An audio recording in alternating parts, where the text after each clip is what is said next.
오늘도 마가복음 강의 43번째 시간으로 본문을 중심으로 우리가 하나님 앞에 드리는 이 헌신에도 타이밍과 찬스가 있다, 이런 제목으로 말씀을 드리려고 합니다. 우리가 인생을 살다 보면 무슨 일든 간에 타이밍이 있습니다. 그리고 하나님께 주시는 절호의 찬스가 있습니다.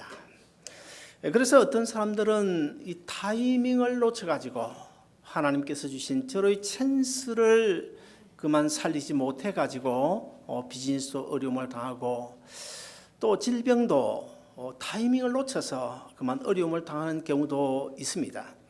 그러나 반면에 하나님이 주신 이 타이밍을 우리가 잘 살려가지고 또 그 절호의 찬스를 놓치지 않고 잘 살려서 비즈니스도 성공하고 또 병도 초기에 고치는 사람들이 있습니다. 우리가 주의 일에 쓰임 받는 이 헌신도 타임이 있고 찬스가 있다고 봅니다. 그렇다고 해서 요리조리 몸을 도살이다가 내 이름이 드러날 수 있는 어떤 그런 일, 그런 기회를 잡으라, 그런 뜻은 결코 아니고요. 타이밍과 찬스를 놓치지 말아야 된다고 하는 것은 하나님께서 우리를 들어 쓰시려고 하는 그때를 결코 놓쳐서는 안 된다는 것입니다. 세상에서 가장 불쌍한 사람이 있다면 누굴까요? 돈이 없는 사람, 아니면 또 병든 사람, 여러 가지로 말할 수 있겠습니다만은, 그러나 결코 그런 사람들이 불쌍한 사람들이 아닙니다. 그럼 누가 불쌍한 사람일까요? 예수님 모르는 사람이 가장 불쌍한 사람입니다. 그리고 그보다 더 불쌍한 사람이 있는데 누굴까요? 지난주일 제가 소개드린 대로 예수님께서 이 땅에 참 수없이 많은 사람들 가운데 꼭 단지 12명 제자들을 부르셨는데, 그 12명 제자 중에 포함되었음에도 불구하고 하나님이 주신 그 기막힌 그 자리, 그 헌신의 자리를 그냥 발로 걷어차버리고 지옥으로 간 누구죠? 가룟유다 같은 사람, 이런 사람이 정말 불쌍한 사람이고요. 또 한 사람은 누굴까요? 자기 눈앞에서 직접 독대하고 대학까지 나누면서도 불구하고 그분 예수님이 하나님의 아들인 줄로 몰랐고, 그분 예수님 속에 천국이 있는 줄로 몰랐고, 그분 예수님 안에 구원이 있고 제3의 용서가 있고 그분 안에 영원한 평화가 있다는 사실을 몰랐던, 그래서 예수님을 십자가에 내주고 만 그 빌라도의 경우를 들어서 우리가 가장 불쌍한 사람이 아닐까, 그렇게 생각해 봅니다. 그런 그들과는 달리 인류를 구원하시는 가장 중요한 이 타이밍의 절호의 찬스를 잡아서 하나님 앞에 정말 귀하게 쓰인 한 사람이 오늘 본문에 등장하는데 누굽니까? 아리마대 요셉입니다.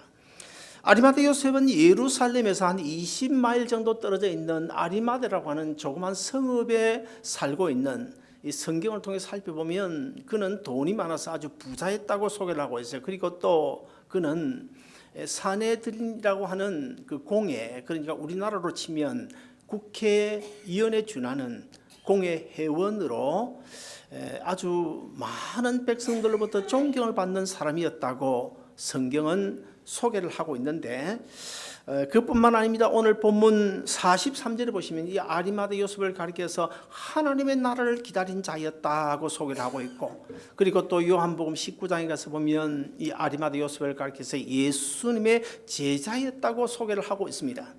그러나 단 한 가지 그에게 흠이 있다고 한다면, 예수를 믿기는 믿는데 예수님의 제자이긴 한데, 그러나 드러내놓고 당당하게 예수를 믿은 것이 아니라 숨어서 예수를 믿었던 그런 점이 조금 흠이지만은, 그래도 이 아리마대 요셉은 하나님 앞에서 의롭고 선하게 산 예수님을 잘 섬기면서 살았던 사람임을 우리가 알 수가 있습니다. 아무튼 간에 그런 아리마대 요셉이 오늘 본문에 보면 그 당시 로마 총독인 빌라도를 찾아가서 예수님의 시체를 내어달라고 요구를 하게 되고, 그래서 예수님의 시신을 인계받아서 자기를 위하여 사둔 그 무덤에, 돌무덤에 예수님을 장례하는 그런 아름다운 모습이 본문에 기록되어 있습니다.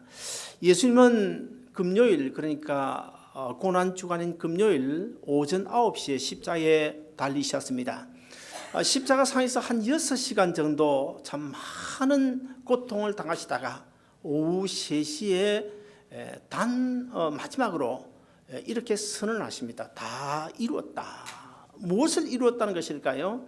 성부 하나님께서 계획하신 모든 인류를 구원하는 그 구원을 십자가의 죽으심으로 성취하셨다고 선언하시고 운명을 하시게 됩니다.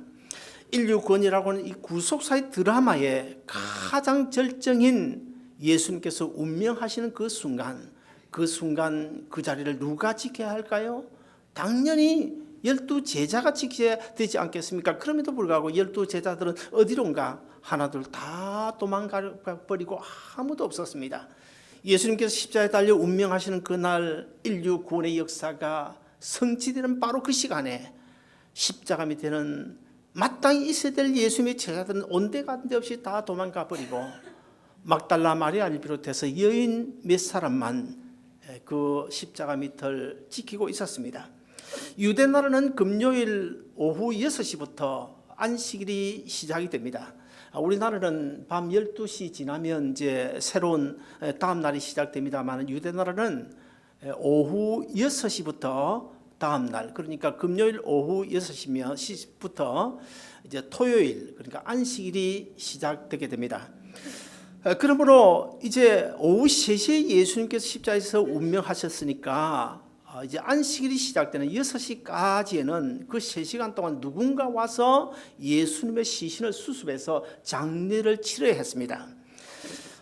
만약의 경우에 이 6시 안식일이 시작되는 그 시간까지 예수님의 장례를 치지 않으면 안식일이 시작되면 율법에 따라서 안식일에는 죽은 자의 시신을 만지지 못하도록 되어 있기 때문에 예수님의 시체는 십자가상에서 안식일이 끝날 때까지 그대로 달려 있어야 했습니다.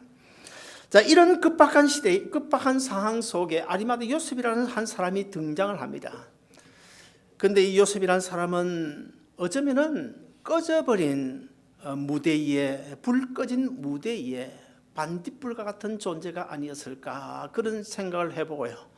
십자가에 달려 죽으신 주님을 위해서 아무도 기대하지 않았던 이 아리마다 요셉이 나타나서 예수님의 그 마지막 정말 귀한 그 시간을 위해서 헌신한 그 아름다운 모습이 본문에 기록되어져 있습니다.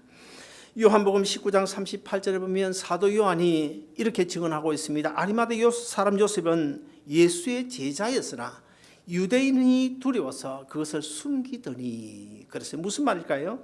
아리마다 요셉이 지금까지는 예수님을 하나님의 아들로 믿었는데, 예수님을 구주로 믿기는 믿었는데, 나는 예수 믿는 사람이요, 나는 예수 믿는 그리스찬이요 하고 당당하게 말하지 못하고 그냥 숨어서 예수를 믿었다는 것입니다.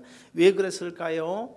그는 국회의원의 한 사람이었기 때문에 주위에 많은 사람들이 눈총이 따가워서, 그리고 정치적, 사회적, 또 유대의 종교적 차원에서 어쩔 수 없이 아마 그랬던 것 같습니다.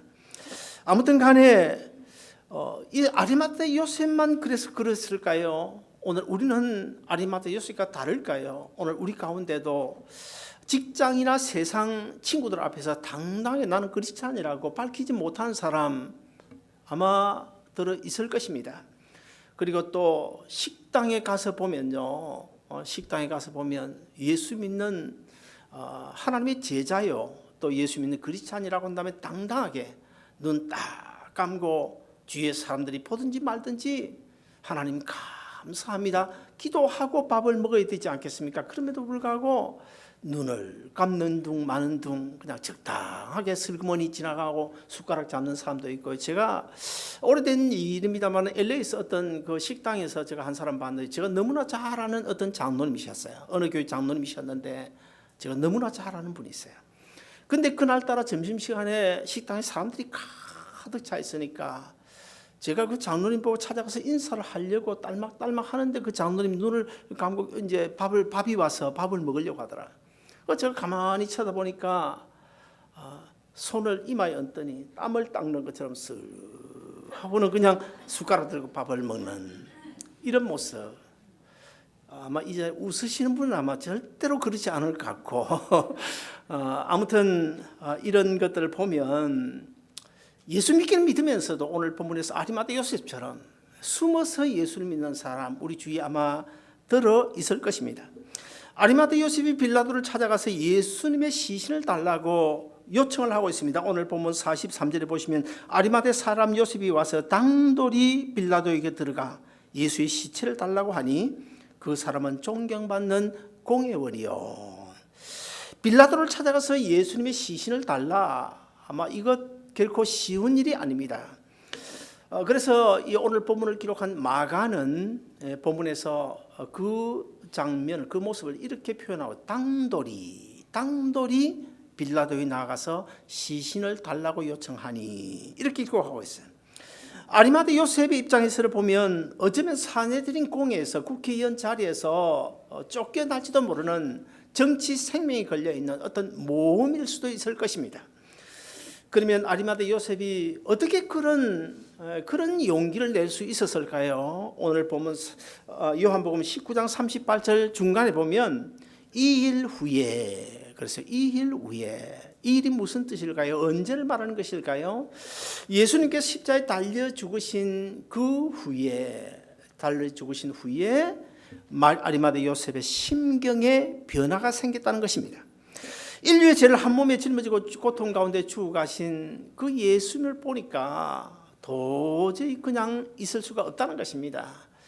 십자가에서 흘러내리는 그 피를 보니 저 피 때문에 내가 구원 얻고 영원한 생명 얻는데 내가 어떻게 지금까지 숨어 지냈을까? 이제는 더 이상 나는 숨어 지내지 않겠다. 내 국회의원 배지 떼려면 떼라. 감옥 보내려면 감옥 보내라. 직장에서 떨어진들, 돈에 좀 손해를 본들, 그 어떤 한들 간에 당당하게 나가야 되겠다. 그래서 빌라도에 나가서 예수님의 시체를 달라고 요청을 했던 것입니다. 우리 복음송 찬양 중에 그 사랑이라는 찬양이 있습니다. 상한 갈대 꺾지 않으시는 꺼져가는 등불 끄지 않는 그 사랑, 변함없으신 거짓 없으신 성실하신 주님의 그 사랑 날 위해 죽으신 날 위해 다시 사신 예수 그리스도 다시 오실 사랑, 죽음도 생명도 천사도 하늘의 그 어떤 권세도 끊을 수 없는 영원한 그 사랑 예수. 그렇습니다. 아리마대 요셉은 그 십자가의 사랑 때문에 더 이상 숨어 살 수가 없었던 것입니다. 숨어서 주님을 섬긴다고 살아갈 수가 없었던 것입니다. 이제는 더 이상 나의 안일과 유익을 위해서 살지 않아야 되겠다. 지금도 우리 주님은 오늘 우리에게 이렇게 말씀하고 계십니다. 너희가 사람 앞에서 나를 시인하면 나도 하나님 앞에서 너희를 시인하리라. 이 말씀을 저는 거꾸로 바꿔가지고 한번 보니까요, 아주 두려운 말씀이 되더라고요. 너희가 사람 앞에서 나를 부인하면 나도 하나님 앞에서 너희를 부인하리라. 사실 어떤 면에서는 두려운 말 아닙니까? 우리가 예수 믿는 거 당당하게 내놓지 못하고 우리가 숨어서 주님을 부인하고 살면 누가 물을 때 예수 안 믿는 것처럼 부인하고 살면 나중에 우리 주님께서도 우리를 하나님 앞에서 부인하겠다. 얼마나 두려운 말씀입니까? 사랑하는 여러분, 어디서 우리는 누구를 만나든지 숨은 그리스도인이 되어서는 안 될 것입니다. 천하의 날 봐라, 다운타운아 날 봐라, 놀러가 날 봐라. 나는 하나님의 아들이다, 하나님의 딸이다. 당당하게 우리 주님을 구주로 신하며 살아가는 여러분 되시기를 주의 이름으로 축원합니다. 예수님께서 십자가에 죽으시는 것을 보는 그 순간에 갑자기 아리마대 요셉 마음속에 내가 예수의 시신을 처리했으면 좋겠다. 신앙적인 차원이 아니고 인간적인 어떤 선한 마음. 예수 안 믿는 사람들도 인간적으로 이렇게 선한 사람들 들어 있잖아요. 그래서 그런 선한 마음으로 아리마대 요셉이 예수님의 시신을 처리했을까? 저는 그렇게 보지 않습니다. 저는 우리가 쉽게 생각할 수 있는 그 예수님이 죽으시는 순간에 있었던 그 아리마대 요셉의 그 숨은 헌신, 숨은 봉사 안에는 인간적인 생각뿐만 아니고 정말 하나님께서 특별한 어떤 뜻과 계획을 숨겨놓은 것이 아닌가, 저는 본문을 읽으면서 그렇게 은혜를 받았습니다. 그러면은 아리마대 요셉이 주님께 헌신한 그 헌신과 봉사 속에 숨겨놓은 하나님의 뜻과 계획은 무엇일까요? 지난 기독교 2000년 역사 가운데는 많은 사람들이 예수님께서 십자가에 죽으시고 부활하신 것을 믿지 아니하고 거짓말이라고, 지어낸 일이라고, 가설이라고 주장한 사람들이 많이 있었습니다. 그런데 아리마대 요셉이 오늘 본문에 보시면 그 당시에 로마가 요즘의 미국과도 같이 세계 최고의 강대국 아닙니까? 그런 로마의 총독인 빌라도에게 찾아가서 예수님의 시신을 내게 내어 달라고 그렇게 요구를 하자 빌라도가 어떻게 받아들입니까? 아주 좋게 생각밖에 아주 좋게 받아들입니다. 그리고는 백부장, 100명의 군사를 거느리고 있는 백부장을 불러가지고 지금 십자에 달려있는 예수님이 죽었는지 살았는지 다시 한번 확인해 보라고. 그런데 예수님은 이미 오후 3시에 운명하셨습니다. 그러나 옆에 있던 두 강도는 아마 그때까지도 죽지 않았던 것 같습니다. 이렇게 빌라도로 하여금 백부장을 시켜서 십자에 달려 죽으신 그 예수님이 분명히 죽으셨다고 하는 그 사실을 확인하도록 하는 그런 하나님의 놀라운 뜻이 이 아리마대 요셉으로 하여금 빌라도를 찾아가서 예수님의 시신을 달라고 요구한 그 사건 속에 숨겨진 것이 아닐까, 저는 그렇게 본문을 통해서 은혜를 받았습니다. 우리 다 같이 오늘 본문 44절 45절 읽어보시겠습니다. 다 같이 봉독합니다. 시작. 빌라도는 예수께서 벌써 죽었을까 하고 이상히 여겨 백부장을 불러 죽은 지가 오래나 묻고 백부장에게 알아본 후에 요셉에게 시체를 내어 주는지라. 자, 이런 사건 속에서 저는 두 가지 중요한 의미를 말씀드리고 싶은데, 첫째, 하나님은 아리마대 요셉으로 하여금 예수님이 십자가상에서 죽으신 것이 사람들이 지어낸 가설이 아니라는 사실, 가설이라는 빌미를 주지 않기 위해서 빌라도를 통해서, 백부장을 통해서 확인하도록 하는, 분명하게 기독의 역사 안에 확인시켜 놓는 그런 하나님의 뜻이 숨겨져 있었다고 봅니다. 왜냐하면 빌라도는 그 당시 세계를 지배하는 로마의 총독이었기 때문에, 빌라도의 공신력이 있기 때문에 빌라도를 통해서 분명하게 예수님은 죽으셨다, 그리고 부활하셨다는 것을 확인시켜주는, 증거케 하는 그런 의미가 있다고 봅니다. 그 다음에 두 번째로 하나님은 아리마대 요셉으로 하여금 빈 무덤의 신비를 통해서 믿는 자, 그러니까 오늘 이 자리에 계신 저와 여러분, 수많은 믿는 자, 우리 다 나중에 우리 주님께서 이 땅에 재림하시면 우리 다 영원한 몸으로 부활하게 될 것인데, 장차 우리도 믿는 자의 부활을 기정사실화하는 그런 사명이 아리마대 요셉에게 주어지지 않았을까, 그런 감동을 받았습니다. 예수님은 3일이 지나면 부활하셔야 되기 때문에, 다시 살아나셔야 하기 때문에 사실 따지고 보면 무덤이 필요 없습니다. 그러나 여러분 어떻게 생각하십니까? 예수님의 부활이 증거되기 위해서는 무덤이 있어야 될까요? 무덤이 없어야 될까요? 누가 한번 대답해 보실래요? 무덤이 있어야 되겠습니까? 무덤이 없어야 되겠습니까? 무덤이 있어도 안 되고 무덤이 없어도 안 됩니다. 무덤이 있어도 안 되고 무덤이 없어도 안 됩니다. 예수님의 부활을 증거하기 위해서는. 그러나 단 무덤은 있대, 빈 무덤이 있어야 예수님의 부활이 증거되는 것입니다. 그래서 하나님은 아리마대 요셉으로 하여금 자기 무덤을 제공하게 하셨고, 그 무덤에 예수님이 장사되셨다가 부활 때에 빈 무덤이 남게 해서, 첫째 사도신경에, 우리가 늘 암송하는 사도신경에 사흘 만에 죽은 자 가운데서 살아나시며 라는 신앙 고백이 2000년이 지난 오늘까지 남아있게 하셨다는 것입니다. 그 일을 위해서 아리마대 요셉이 하나님 앞에 귀하게 쓰인 것입니다. 그 다음에 둘째는 빈 무덤을 통해서 예수 믿는 모든 사람도 부활할 것을 확증을 시켜주신 것입니다. 따라서 아리마대 요셉은 하나님께서 그 놀라운 인류 구원 역사를 이루어가는 최고의 마지막 절정 가운데 특별하게 아주 위대한 사명을 위해서 특채된 사람이 아닐까, 저는 그렇게 받았습니다. 아리마대 요셉에 관해서는 전해져 내려오는 흥미로운 한 이야기가 있습니다. 많은 사람들이 아리마대 요셉이 제공해준 그 무덤에 예수님이 장례를 그 무덤에 이제 묻었는데, 나중에 이제 예수님께서 부활하시고 나니까 예수님 시체가 없잖아요. 빈 무덤만 덜럭 있잖아요. 그러니까 많은 사람들이 여러 가지 가설을 주장했습니다. 가설, 예수님은 죽지 않았다, 아니면 예수님이 시신을 누가 훔쳐갔다.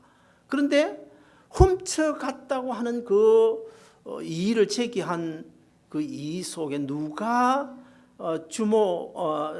주모자로 지목이 됐는가 하면 바로 이 아리마대 요셉이 지목이 됐어요. 아리마대 요셉이 예수님의 시체를 빼돌렸다, 자기 무덤을 제공하더니 자기 무덤에 묻는 것처럼 하고는 예수님의 시체를 빼돌렸다. 그래가지고 결국 이 아리마대 요셉이 그 범인으로 잡혀가지고 40년 징역형을 살았다고 하는 그런 이야기가 전해 내려오고 있습니다만은, 그러나 이것은 확인된 사실은 아닙니다. 아무튼 간에 우리가 본문을 통해서 알 수 있는 것은 아무나 할 수 없는 이 귀한 일에, 그리고 하나님께서 특별히 이 인류 2000년뿐만 아니고 우리 주님 오신 그날까지 예수님의 십자가와 죽으시고 부활하신 것을 분명하게 증언하시기 위한 증언하시기 위한 그 일 속에 아리마대 요셉이 특채돼 가지고 귀하게 쓰임 받았다는 사실입니다. 사랑하는 여러분, 이제 말씀을 맺습니다. 우리 다 같이 마가복음 8장 38절을 한번 읽어보시겠습니다. 다 같이 읽습니다. 시작. 누구든지 이 음란하고 죄 많은 세대에서 나와 내 말을 부끄러워하면 인자도 아버지의 영광으로 거룩한 천사들과 함께 올 때에 그 사람을 부끄러워하리라. 자, 여러분, 저 말씀을 보면 정말 두려운 말씀이죠. 하나님의 주님의 말씀과 주님을 부끄러워하면, 예수 믿는 것을 부끄러워하면 어떻게 한다고요? 나중에 우리 주님께서 이 세상 심판주로 오실 때 나도 그를 부끄러워하리라. 나도 그를 부끄러워. 얼마나 두려운 말씀입니까?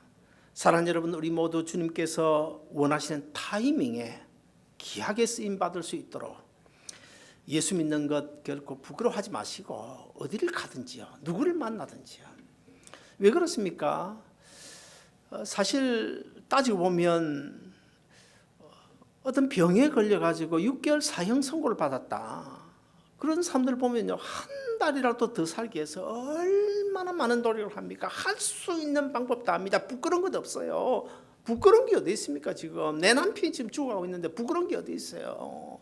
할 수 있는 모든 것 다 합니다. 무릎을 꿇으라면 아멘 100번 1000번도 꿇을 수 있는 그런 것을 우리가 보지 않습니까?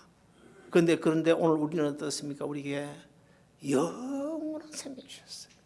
이 땅에 7, 80년 살다가 마지막 우리 주님 재림하실 때에 지옥으로 들어가서 영원히 형벌 받고 살 수밖에 없는 우리로 하여금 우리 주님께서 십자가에 달려 죽으심으로 피 흘리시고 살 찢기시고 물 흘리시는 가운데 죽어주심으로 그 십자가에 죽으시고 부활하신 그 예수님의 생명을 시간과 공간을 초월하여 성령님이 운반하여 내가 예수 믿는다고 고백하는 바로 그 순간에 나에게 영원한 생명 주시고 그 생명 가지고 우리가 이 자리에 앉아있는 것도 아닙니까? 그렇다고 본다면 나중에 언젠지는 몰라도 우리가 이 땅에 살다가 주님 오시는 그날 들림 받을 때에 영원한 하늘나라 가서 영원히 한 달이 아니고 6개월이 아니고 5년 10년이 아니고 영원히 행복하게 살 수 있는 그 놀라운 은혜를 주신 분이 예수님이신데 우리가 어떻게 그분을 부인할 수 있습니까? 어떻게 그분을 부끄러워할 수 있나요? 어떻게 그분 나는 모른다고 대답할 수 있습니까?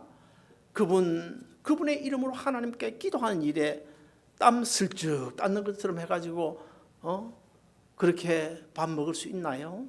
사랑하는 여러분, 지금까지 혹시라도 그렇게 살았다면 이제는 그런 자리에서 아리마대 요셉이 그런 자리에 있다가 당당히 일어나서 빌라도를 찾아가서 당당히 나는 예수 믿는 사람이라고, 내가 믿는 예수님 시체 내놓으라고 그렇게 요구했던 것처럼 그런 자리에서 일어나서 당당하게 주는 그리스도 나는 하나님의 아들이라는 고백 속에 나는 예수 믿는다고 당당히 말할 수 있는, 그래서 하나님의 일에 귀하게 쓰임받는 여러분 다 되시기를 주님의 이름으로 축원드립니다.